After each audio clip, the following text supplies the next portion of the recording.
Hello guys, അപ്പോൾ ചൂടൊക്കെ ആയിട്ട് ഭയങ്കരമായിട്ട് ഉഷ്ണം ആവിയൊക്കെ ഇട്ട് നമ്മൾ ഇങ്ങനെ ഇരിക്കണം. ഉഷ്ണേന്ന് ശാന്തകൃഷ്ണ എന്ന് പറഞ്ഞ് ഇരിക്കുമ്പോൾ സമയത്ത് പറ്റിയൊരു ഐറ്റമാണ്, അല്ല അഡാർ ഐറ്റമാണ് കരിക്ക് ഷെയ്ക്കാണ്. അപ്പോൾ നല്ല കട്ടിപ്പാലെടുക്കാം. നല്ല കട്ടയായിട്ടുള്ള പാലാകുമ്പോൾ കുറച്ചുകൂടി ടേസ്റ്റ് കൂടുതലും. അതിൻ്റെ ഒപ്പം നമ്മുടെ കരിക്കില്ലേ, അതിൻ്റെ ആ ഒരു കഴമ്പെടുത്ത് ഇങ്ങനെ കാർത്തിട്ട് അതിൻ്റെ പുറകെ കരിക്കും വെള്ളവും കൂടി ഞാൻ ആഡ് ചെയ്തിട്ടുണ്ട്. അപ്പോൾ പ്രത്യേക ഒരു ഫ്ലേവർ, എൻ്റെ പൊന്നൊന്നും പറയാനില്ല. എന്നിട്ട് പഞ്ചസാര ആഡ് ചെയ്യാം. പഞ്ചസാര അത്ര നല്ലതൊന്നുമല്ല, എന്നാൽ അറിഞ്ഞുകൊണ്ട് തന്നെ നമ്മളതിന് തയ്യാറാവുകയാണ് ഗൈസ്. അപ്പോൾ പഞ്ചസാര ഇട്ട് കൊടുത്തു. എന്നിട്ട് നന്നായിട്ടൊന്ന് അടിച്ച് പതപ്പിച്ചെടുത്തിട്ടുണ്ട് കേട്ടോ. ഒരു അഡാറ് ഷെയ്ക്കാണ്, എനിക്ക് ഭയങ്കര ഇഷ്ടമുള്ള സംഭവം. ഷെയ്ക്കുകൾ എനിക്ക് ഏറ്റവും ഫേവറേറ്റ് ആണിത്. എന്നിട്ട് ഞാൻ കസ്കസ്, നിങ്ങൾ കസ്കസ് തന്നെയാണോ പറയുന്നത് എനിക്കറിയില്ല, അപ്പോൾ നമ്മളിവിടെ അങ്ങനെയാണ് പറയുന്നത്.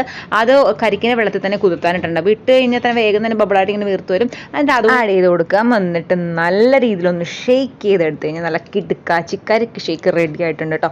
അപ്പോൾ ഭയങ്കര ടേസ്റ്റാണ്, എന്തായാലും ഒന്ന് ട്രൈ ചെയ്ത് നോക്കട്ടോ. ഇപ്പോൾ ഒരു കരിക്കൊക്കെ 2 കരിക്കൊക്കെ ഉണ്ടെങ്കിൽ നമുക്ക് അടിപൊളിയായിട്ട് ഉണ്ടാക്കിയെടുക്കാവുന്നതാണ്. അപ്പോൾ അത്രയ്ക്ക് സബ്സ്ക്രൈബ്.